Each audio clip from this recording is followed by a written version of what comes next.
This is like the lone day of the baseball season where we actually have zero baseball games. So you could either fill it by watching the ESPYs hosted by Steph Curry. I have no idea how that's going to go. Or you can listen to the Just Baseball show where we talk about the baseball that happened in the last, 100 days. And then we'll talk about the baseball that will happen for 100 more days. Does that sound good? Yeah. And then some of the special event stuff. Little home run derby talk, little all-star game. I'll take that over like the cringy SB jokes because you can tell when someone wrote it for them, and I can guarantee it's going to be one of those things. And under 5 minutes before Steph Curry references the 3-pointer. Under, within like 1 or 2 minutes, the guy who wrote the joke for him will reference a 3-pointer. I'm sure. Yes, 100%. When do you think they're going to reference the ring that he just won? Right away. It's going to be like right in the beginning, and then they're going to stop for a second so that everyone can applaud. And he's right. It's like I'm so out on shows like award shows and stuff. I'm sorry, I'm the most out. No, I think I'm pretty out on it too. I used to like the ESPYs. I don't really like. I used to as well. I went way back in LA, and it was awesome. It was super cool. Probably 8 years ago, maybe 10 years ago. You know how I can tell you how long it was?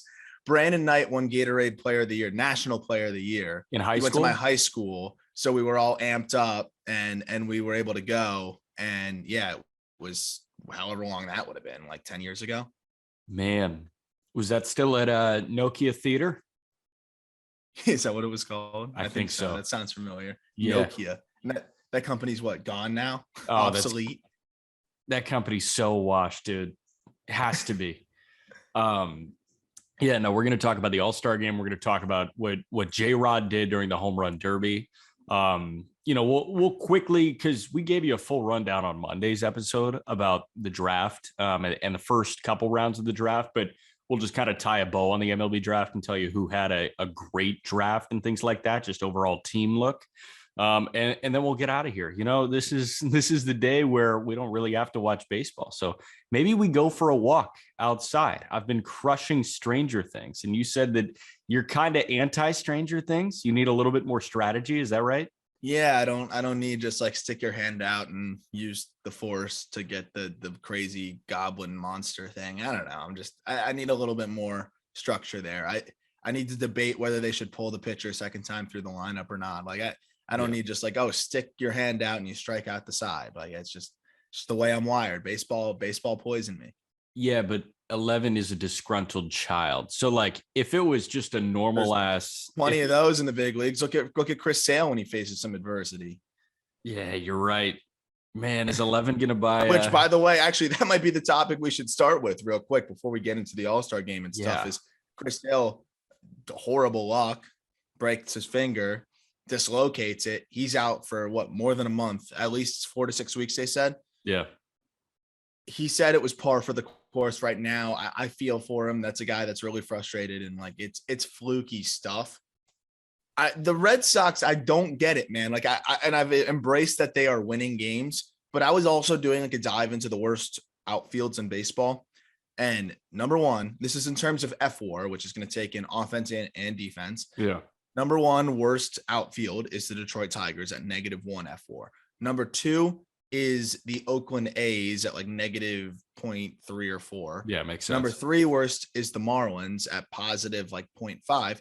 And then number 4 was the Boston Red Sox. And I just don't know how with one of the worst outfields with pitching that is, pretty inconsistent, how they can continue to win ball games. Obviously it's JD Martinez, Xander Bogaerts, Rafael Devers and everything. And I've said like, this is probably still the third or fourth best team in the AL, but I just don't get it. And are they going to stick that way, or are the Mariners coming for them? Because the Mariners and J-Rod have won 14 straight going into the All-Star break. Like, how worried are you about Chris Sale, the injury, and also their outfield situation? Verdugo is not great. Like there's a lot of like questions there. JBJ's playing. Like, what's going on? I'm incredibly worried. I have been. It feels like the Red Sox have been walking with socks on a linoleum floor, where you've got to be so careful with every single step. and you could slip and fall on your face at any given moment. But they don't. They did at the beginning. They were on their face at the start of the year. Is that right? And then they decided to go on this run. And now I'm worried with the Sale thing going on post All-Star break. Maybe they sleepwalk for a little bit and Seattle continues this insane run. I'm just worried that they are more prone to slipping up than any other team just because of the lack of depth. Like you're saying, the outfield is so important. And yeah, you can stack up the left side of the infield. I mean, Bogaerts and Devers, like you can't beat that left side of the infield what's a better left side of the infield? Swanson and Riley? Bogaerts and Devers offensively is way better. No shot. Unless we're someone slipping our mind right now. I mean, I'm not going to say Bregman and Pena. There's not the Yankees. No. Jays, no. There's not really a team out there, I think, that has that beat right now. No. Yeah. Bogaerts and Devers are the best. A sneaky one would probably be the Guardians. With J-Ram and Jimenez, or do they have him more at second? They've got Jimenez more at second, and Rosario's been playing short. Oh, then never mind. Yeah, still, I'd take Bogaerts and Devers over J-Ram and Andres Jimenez for sure. Yeah. I'd say maybe Tim Anderson and $170 Yohan Moncada for sure. Yeah, I don't think so. No, but think about it. You've got the best left side of the infield in baseball. You've got JD Martinez, who's an all-star, paid big money for Story. And you've got guys like John Schreiber who are having amazing years. And you're still worried about the outfield. You're still worried about the underperformance of Alex Verdugo and Jackie Bradley Jr. Like World Series teams don't have things like the outfield to worry about. They've got one spot. Outfield. They've got Joey Gallo. Like the Yankees are worried about Joey Gallo. Yeah, their worst player, their issue period is Joey Gallo. Right. The Astros are worried about Yordan Alvarez's health. The Red Sox are worried about the outfield. Yeah. One of those problems is a lot bigger than the other two. Yeah. And I would say, you talk about the teams that you listed, the Yankees obviously dealing with some issues on the mound as well, given that, you're looking at Luis Severino potentially missing time. Jameson Taillon seemed to hit a wall. But I still look at the Yankees. I'm like, that pitching is way better, especially with Chris Sale on the shelf. What it really boils down to is over the last 14 games going into the All-Star break, they played the Yankees and the Rays basically exclusively. Yeah. The Red Sox did. And they dropped 10 of them. The Rays are starting to heat up. They're starting to show signs of life. And I think they were getting hot at the right time. But they also dropped 2 out of 3 to the Cubs. It's been a disastrous July for the Red Sox, and the All-Star break came at the right time. The reason why I wanted to talk about the Red Sox, though, is that I have a blind spot on this team. I've got to be honest and call it what it is. Every time I think they're dead in the water, like I always expected them to be, they find a way to climb back out of it, and I can't take my victory lap. And then when I want to start saying, okay, maybe they're just better than I think, and it's just not the way I would construct a roster, but they're just really darn, they have good chemistry and they find a way to win ball games, and it is what it is, which is what happened last year. They start to falter. I still do think that this team is worse than last year's team. And I don't think that they have this kind of run in them.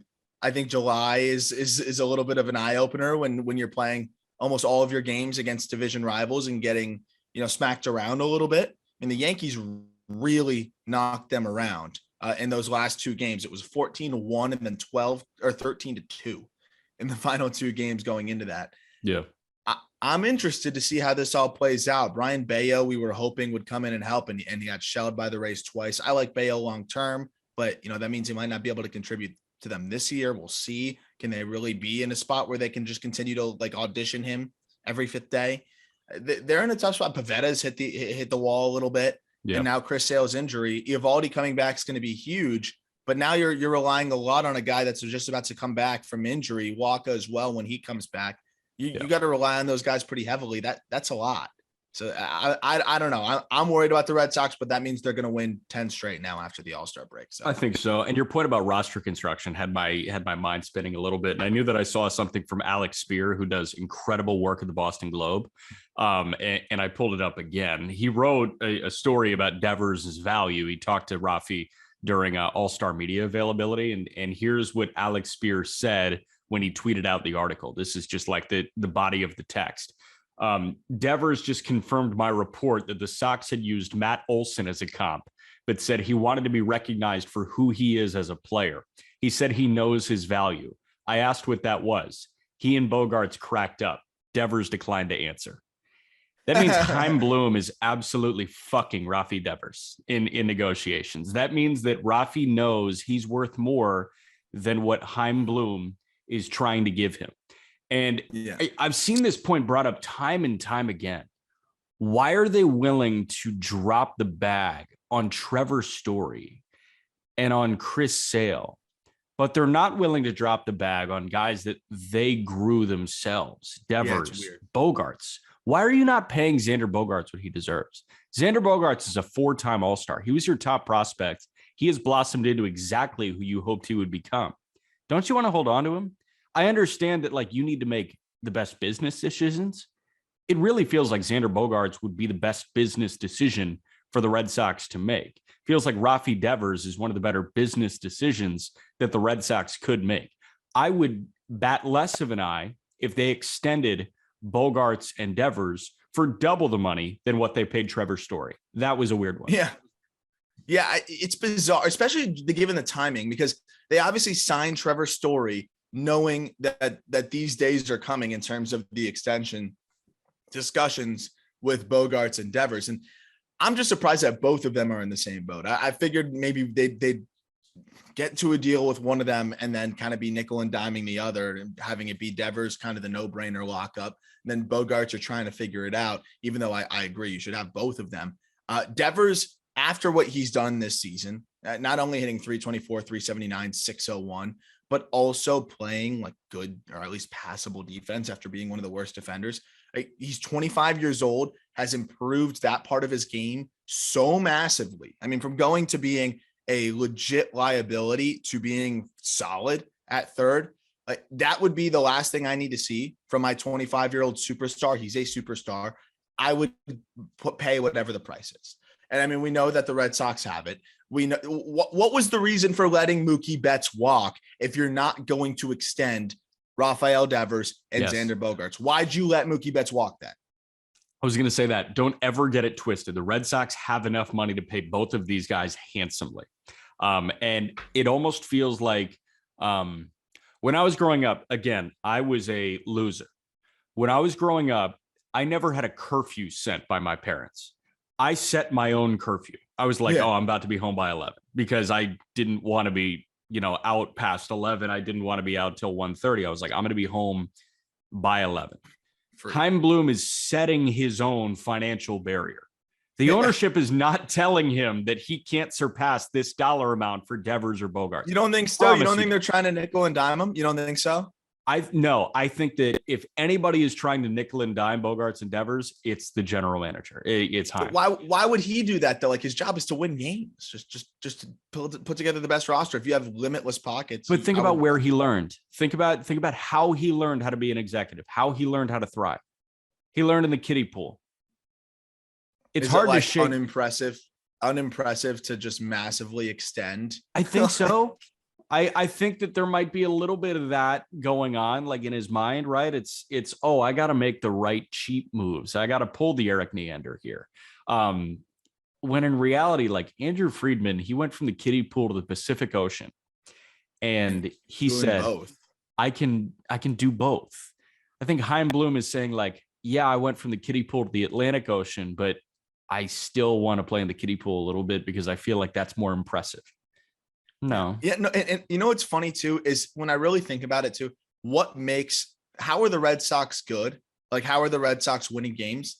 The answer is Bogaerts and Devers and JD Martinez as well. But if you look at their production is all from Bogaerts and Devers. Like, they are carrying this team. I mean, Story's been decent in spots, but at the end of the day, he's got a 713 OPS in spots. JD Martinez is, I think, one of the most underrated hitters in the game still. Somehow he hits every year and we take it for granted. It's because he doesn't put up the 50 home runs and he doesn't hit. I don't know. I don't know what it is, but for whatever reason, we ignore his 300 batting average and 30 pumps and 100 ribbies every single year. But Devers and Bogarts are carrying this team. If they're gone, the hell are you going to do? This team would have no strength at that point after that. So I'm very interested to see what they do. I'm very interested to see how things shake out. Don't cite Marcelo Meyer and Nick York as a reason why you can let these guys walk. I'll lose my shit. And I love Marcelo Meyer. I think he's going to be a superstar, but it just doesn't seem to make any sense. I'm interested to see what they do. First base is a question as well. It's going to be interesting because Tristan Casas is the answer long-term. He's been hurt this year. So to wrap up on the Red Sox, they're obviously buyers. We're putting out, deadline outlooks, and Kobe Olsen did a great job on the Red Sox deadline outlook. And obviously they need to add, and it's pitching. That's the thing though, is if you think about like, what do they need to add? You could say, oh, they need first base. They need outfield. They need pitching. That's fucking everything. That's a lot. How is this team good? I don't get it. I don't freaking get it. But chemistry and Cora, I'll put a lot of stock in that. I will. 100%. No, I'll put a lot of stock into. They are good because of the guys that they refused to pay a shit ton of money to. They were both all-stars. Let's talk about the all-star game, and then we'll get to the home run derby and what Julio Rodriguez did, and what Juan Soto did, I guess. But the all-star game, couple of big takeaways here. Broadcast elements wise, I think everybody noticed this. Having Alek Manoah mic'd up for the second inning was so freaking cool. Manoah walking through that at bat with Jock Peterson and saying to John Smoltz on national television, "Oh, that's sexy." When Smoltz said, "I'm thinking back foot slider." Like, that was hilarious. Having Nestor and Trevino mic'd up to the point where they could have verbal conversation on what to throw was electric. And then another underrated thing I thought was having Garrett Cole and Max Fried mic'd up in the same inning. If you watch that inning back, weird. I want to say it was the third inning. What? He's so weird. Cole? Yeah. Yeah. No, he's I'll get into that, but anyway, continue. He's weird, but like I loved it. I loved it. Yeah. I think he's good at this. Like, I actually think he could be a good broadcaster because he is outgoing enough. And you got to tick a little funny to talk all the time. But having Fried and Cole mic'd up in the same inning here, they were talking like, you did not hear Joe Davis and John Smoltz for the majority of that inning because it was just Garrett Cole and Max Fried going back and forth. Like, how many homers you got? How many bags you got? Things like that. It's very funny. I love that. And obviously it can never happen in a game of consequence. No. You can never mic up a pitcher in a game of consequence. But this game, it does not determine home field advantage in the World Series anymore. It doesn't mean anything. It's an exhibition game. Mic up somebody during an exhibition game, much like spring training. I think there's a lot of reasons why the broadcast was a hit, in my opinion. Obviously, all the things you said, and without kind of repeating the same points, because I agree with all of that. I also think it's, the All-Star game doesn't really matter. As you talked about, it's a game without consequence. And this is the only time you can do that. But also you got to find a way to drum up interest. And, I find myself sometimes not really caring. Same thing happens in the NBA All-Star game. I'm entertained for about a quarter.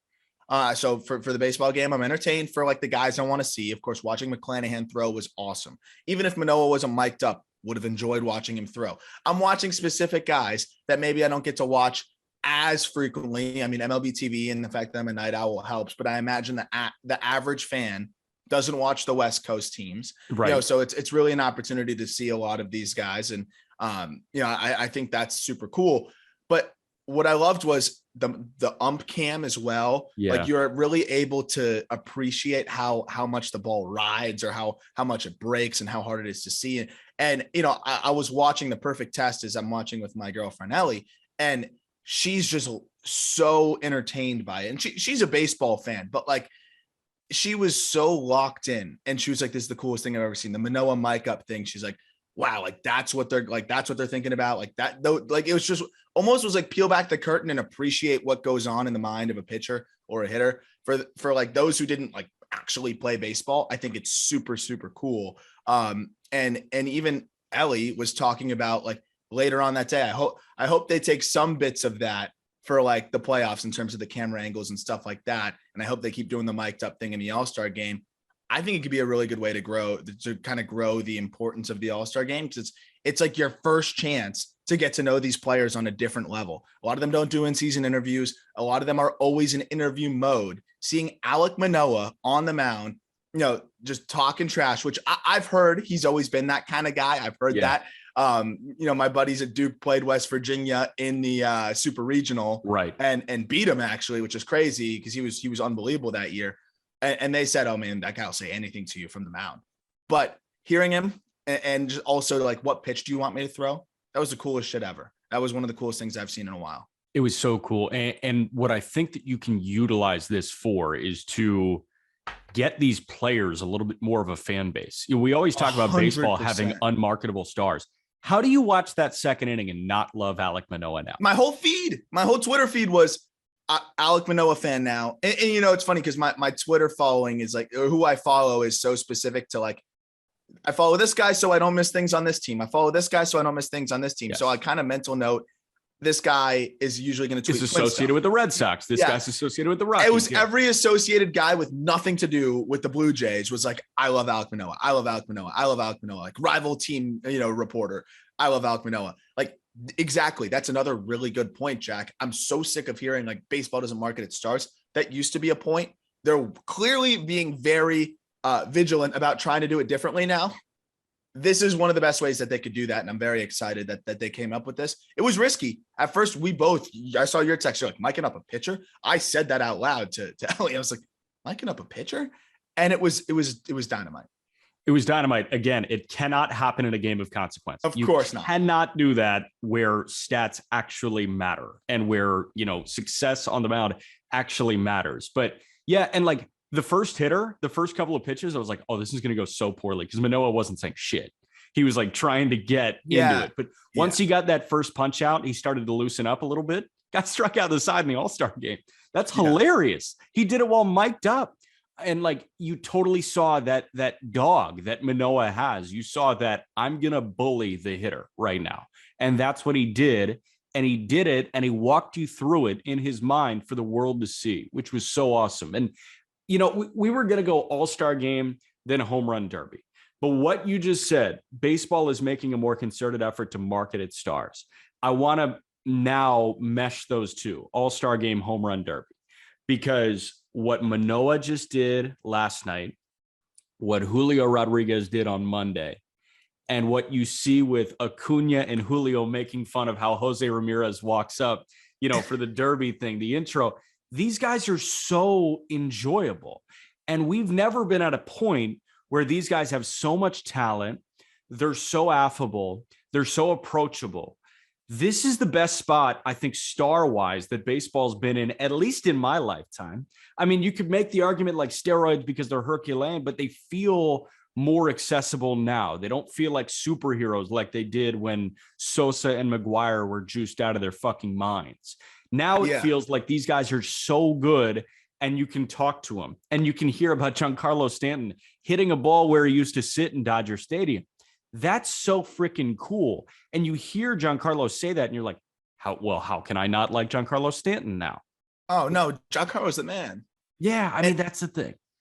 It's really funny because I mean, you look at a lot of these guys. Yeah, I think they're pretty normal. And again, it's one of those opportunities to peel back the curtain and get to know some of them. And what I like about where baseball is at right now is the wide ranges age-wise of stars. We talk about the youthful inflection, just there's the tons of youth wave making its way to baseball. And, soon it's going to be Adley Rutschman, probably mic'd up behind the dish next year. I think he'll be an all-star, but J-Rod and I think Bobby Witt will be there soon. Like there's so much young talent that's there. You still have the current superstars. And then you have the elderly guys like Albert Pujols and Miguel Cabrera, kind of on their last leg a little bit there as well. Baseball's in a really good spot. And I agree. I get super nostalgic. And I always wondered if like it was more me just being nostalgic, looking at the league leaders in 2005 and being like, baseball was a little bit more loaded back then, or even like 2003. No, it's loaded. It was loaded offensively, but there also wasn't that much pitching, compared to what there is now. There just wasn't that, like there weren't rotations where you're looking forward to three different guys throw. Nowadays, there's several rotations where I could be like, I'm amped to watch three different guys throw. So that's kind of the point I wanted to make is pitching. You got Pitching Ninja existing. Pitching Ninja would have been really scraping for some good stuff back in 2003. Yeah. Hey, he would have been looking Ben hard. Sheets. Yeah. Yeah. Oh, look at this Ben Sheets curveball. Look at Bronson Arroyo's weird mechanic. Like he would have been scraping. And of course, there were some nasty pitchers back then. Don't get me wrong, but it would have been the same suspects, right? Like it would have been like, oh, here's Smoltz. Oh, here's, the same dominant guys, Randy Johnson, whoever it is in the early 2000s. But now you get some random reliever you've barely heard of, like Andres Munoz, if you're an East Coast guy, and you're watching him do sorcery shit on the mound. So not only do you have the really exciting hitters starting to make their way back again, because we've talked about offense being a concern and blah, blah, blah. You also have the really fun to watch pitchers. And it's like this balance of two. And I don't think baseball has ever been at this kind of talent point right now. And it's really fun to watch. I don't think so. And look at Tampa next year, right? Like Rob Friedman could sit there and just clip Glasnow one day, McClanahan the next day, Boz the day after that. It's incredible. And you've got guys coming out like Emmanuel Clase closing down the game on a 99-mile-an-hour elevated cutter. That has never happened before in baseball. But then you've got guys meeting 95 and sending it to the stratosphere. Correct. Like Giancarlo Stanton hitting a ball 460 feet at 112 miles an hour yesterday on a Tony Gonsolin it was a slider, I want to say. But like what Giancarlo does, he is 30. What about the pitch that fucking Buxton got to? It was like, oh my God, dude. Ridiculous. Buxton. He's not a vet, but I mean, this guy has been he's been hurt for so long and now he's in his mid 20s and he's here. But then you have the 21-year-old Julio Rodriguez stealing the show. Not only is there so much talent on the mound, but somehow the hitters are more talented than ever to the point where they can meet the toughest shit they've ever seen. Yep. There were 22 strikeouts in the All-Star game yesterday. I think at the highest level, that's not a knock on the philosophical change in hitting. That's just a testament to how good pitching has gotten. Now, if you see it in triple or double A, it is, oh, well, guys are just trying to hit nukes. I think more often than not, it's guys trying to hit nukes and they are not good enough to do what the best players do. But these are the best players on the planet.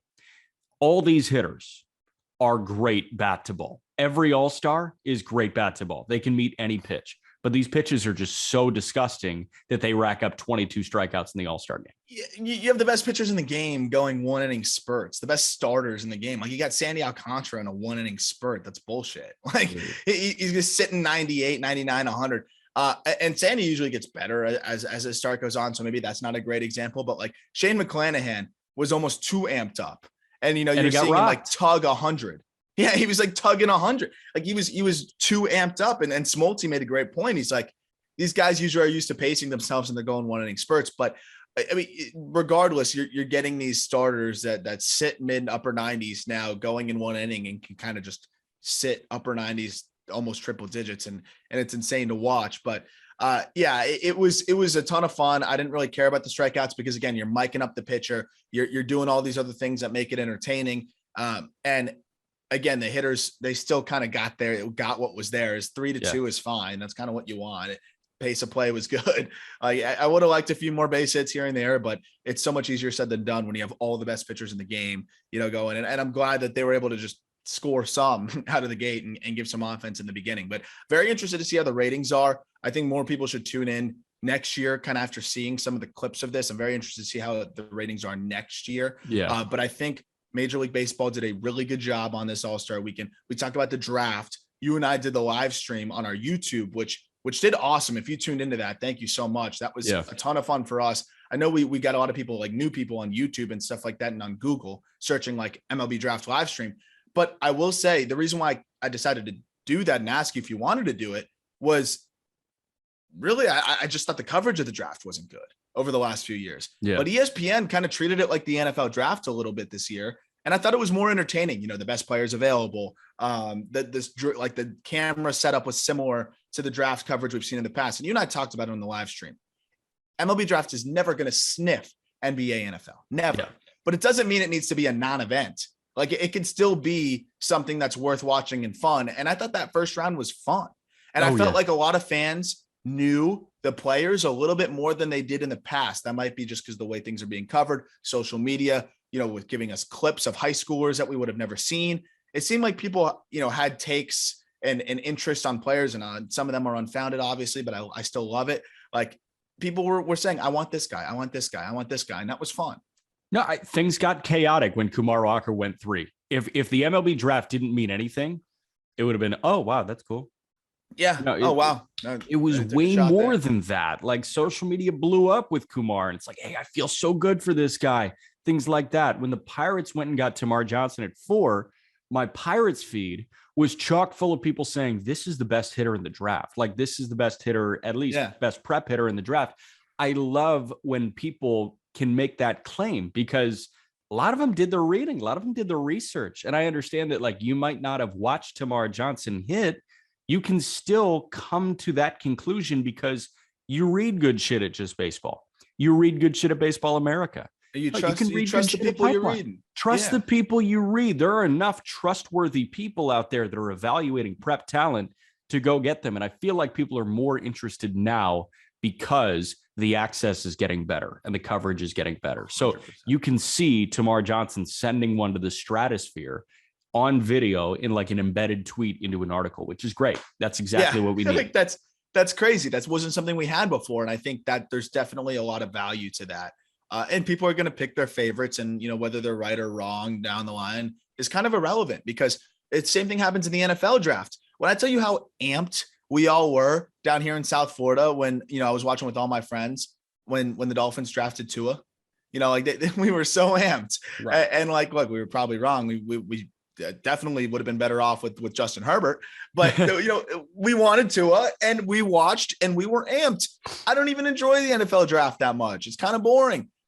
I was captivated because I was hoping that Tua would be there. The last thing I'll say is if they allow teams to trade picks outside of the compensation round, like if you can trade your first round pick up to like round 5, baseball will be the draft will be actually so much fun because if you can make a trade for a big leaguer and Rob asshole Manfred walks up and says, hey, the Texas Rangers just traded the number 3 selection, blah, blah, blah. And then you see Jeff Passan saying, oh, like Woj, the number 3 selection was traded for whatever. Like that is super cool. And I would love to see something like that.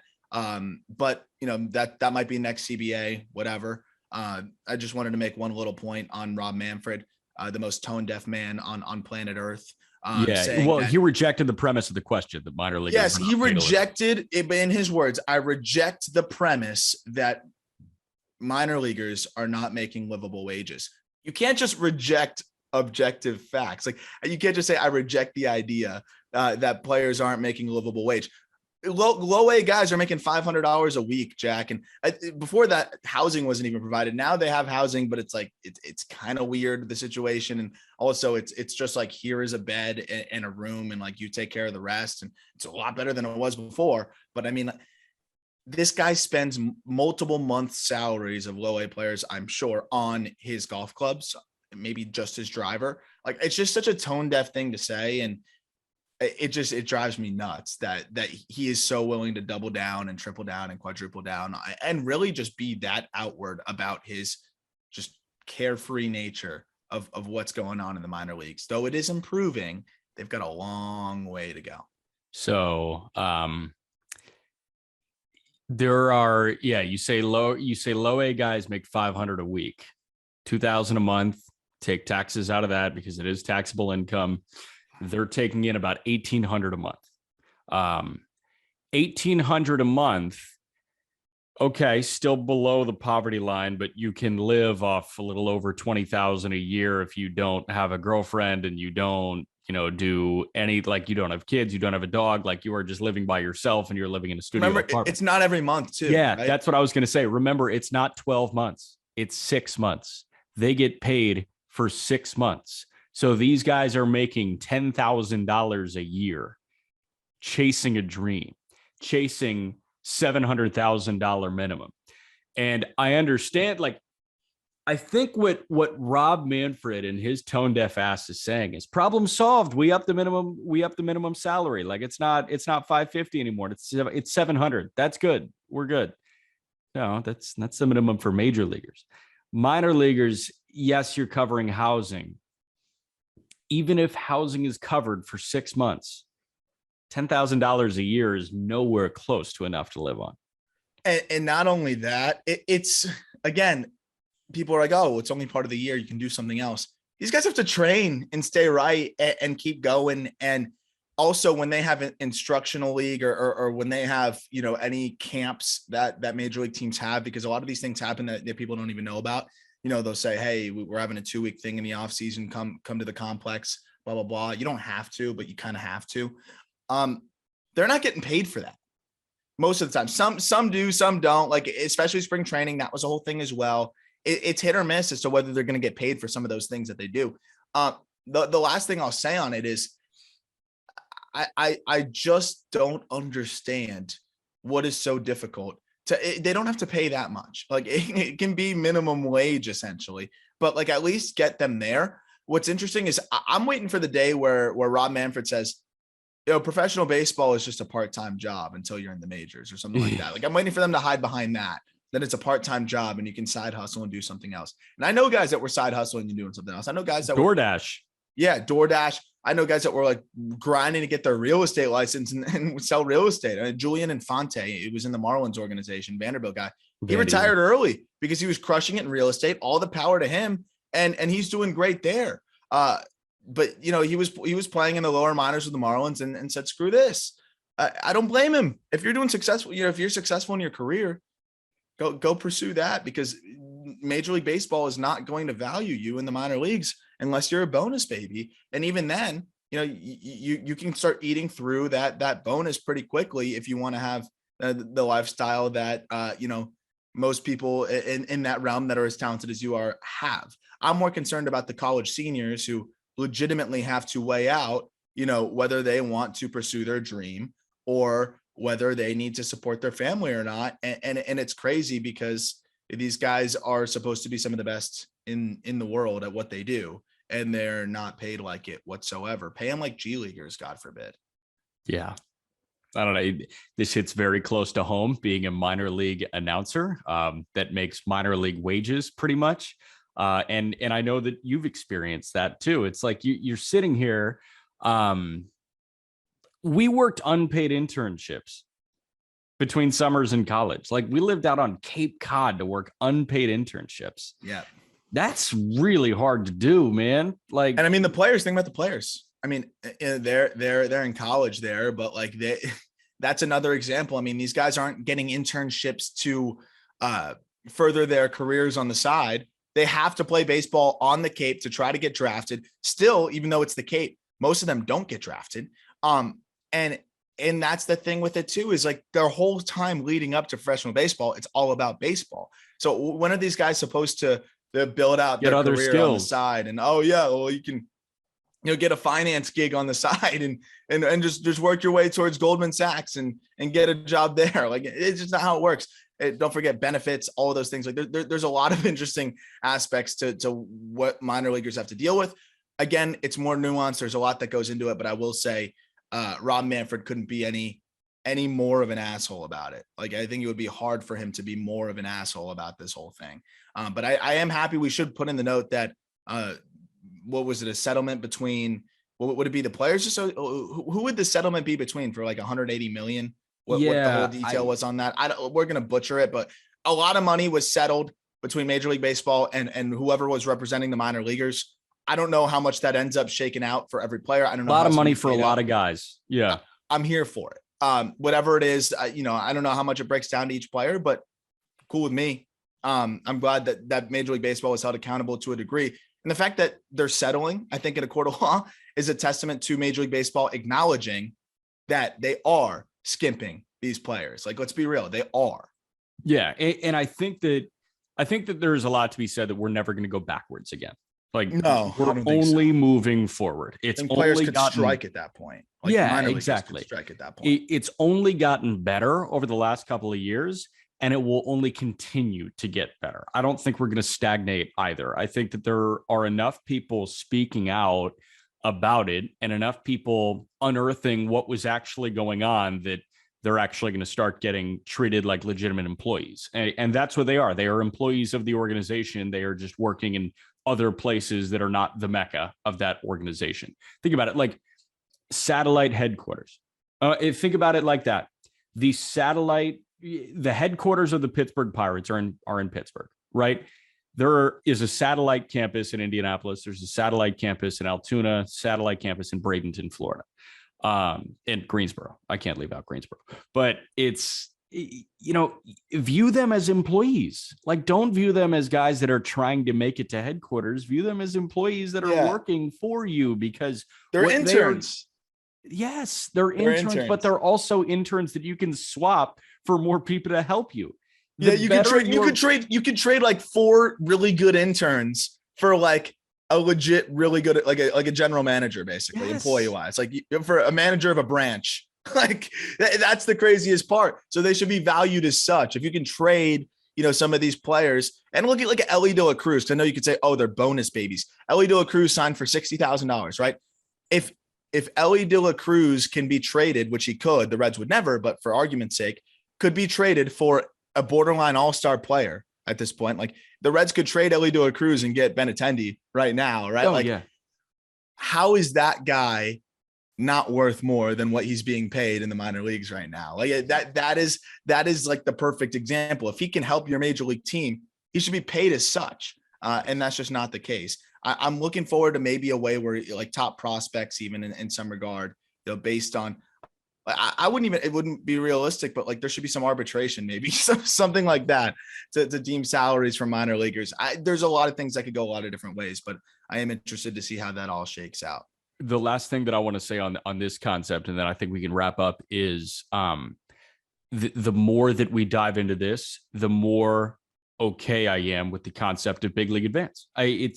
When you first see it, you think, oh, immoral. You're taking future money from these guys. No, you're giving these guys who are cash strapped money up front in exchange for 10% of their future earnings. But if you're making $340 million like Fernando Tatis, you don't care. Worth it for him. You don't care. Like that's the thing here. So I think that there is a positive service that people like that are giving. If you on Twitter, right?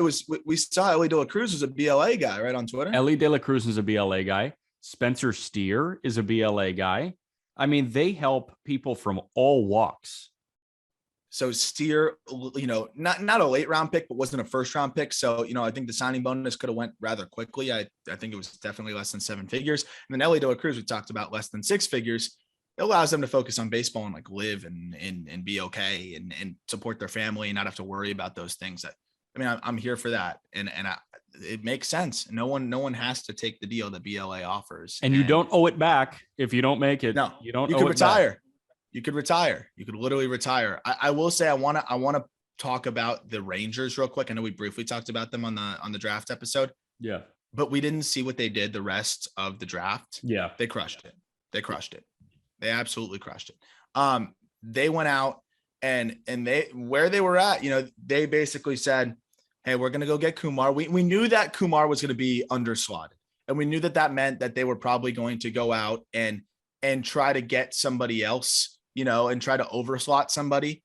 They did that with Brock Porter, and I loved that pick. Brock Porter was our number 2 prep arm in the draft. He slipped out of the first round, and that usually happens not because he wasn't a first round prospect. Is once he slips out of the top 15, for those who may not totally understand how the whole draft structure works, most teams are like, hey, we like you, Brock. We would take you if you didn't cost more than what our slot value is here. Because if you try to pick Brock Porter at 20, his agent, Scott Boras, is going to say, we want the slot value of the 12th pick because that's what he's valued at. And the team's going to say, no, that throws off our whole draft strategy. So he falls. The Rangers saved $2.5 million by drafting Kumar Rocker. And they said, you know what? Let's give this thing a go. Let's take Kumar for cheap. It's almost like trading back in the first and then go over slot Brock Porter. Both Boras clients, they're going to get a deal done with Porter, in my opinion. I think there's no doubt about it. That is 2 first-round talents there, pitching-wise, that they just got. And then I also really liked the Luis Ramirez pick. Electric out of Long Beach State. Wiry right-hander. I know you watch him throw a little bit. Arm speed off the charts. They crushed it pitching-wise on this draft. They got a couple upside high schoolers, Chandler Pollard, Tommy Speck. I like what they did. I want to give a nod to Chris Young. Yes. The Rangers know what they're doing. They're building something there. I really do believe in Chris Young, general manager, former big leaguer, tallest guy ever. Yes. Jack Leiter told me that was a big reason why he gravitated towards the Rangers when he was going through his draft process, because, you know, he had some leverage there. Chris Young really sold him on the plan, the future, and I'm seeing it kind of come to fruition here with the Rangers. I think they're doing a really good job over there. It's going to take a year or two, but you can see it coming together. It's more than just spending $500 million. No, it's way more than spending $500 million. And you can look at $500 million up the middle infield. That's fine. So let's look at, you know, Semien at second, Seager at short. At third, Duran. He's the future third baseman, right? And they got Josh Young too. At first, I think first DH is Josh Young. Very possible. Yeah, I think that could end up being what happens. I think you've got some decent catchers there. The outfield is littered with some guys that can break through. I mean, you've got Dustin Harris, you've got Adolis Garcia. Don't forget about Adolis Garcia, and more coming. So what did you need to worry about? You needed to worry about pitching. Last year, you took Jack Leiter 2. This year, you take Kumar Rocker 3. And again, you go get who many thought to be the best pitcher, not just prep pitcher, best pitcher in the class in Brock Porter in the 4th round, and use those $1.5 million that you saved on Kumar Rocker and allocated towards Brock Porter. So they addressed hitting. Chris Young saw that they lacked pitching, so they addressed pitching. That's what Perry Manassian just did when he took over with Anaheim. It's going to be a slow build, but we've got faith in both those guys. We think that the future of the AL West is in great hands. Obviously, with what Houston has done, Seattle, we know what Seattle's young core is capable of. Oakland is going to move to Vegas, and that should help. And hopefully they get new ownership and new everything. But then you've got Texas trending in the right direction. And LA, I have no idea what's going to happen, but I think we've got faith in Perry. You just have smart people running these organizations in the AL West, except for Oakland. Except for Oakland. I mean, I like their pick. I like that they got Susac. It's pretty, but that was one of those that just kind of fell in their lap. I'm very interested to see how Oakland approaches this deadline, and we're going to have that kind of coverage the rest of the way over the next 10, 11 days. So I'm looking forward to that on justbaseball.com. I do want to plug justbaseball.com real quick. We had the best day in justbaseball.com history leading up to the draft, most page views ever. On Sunday or Monday? I think it was one of those days. Honestly, I think it was like the 13th or the 14th.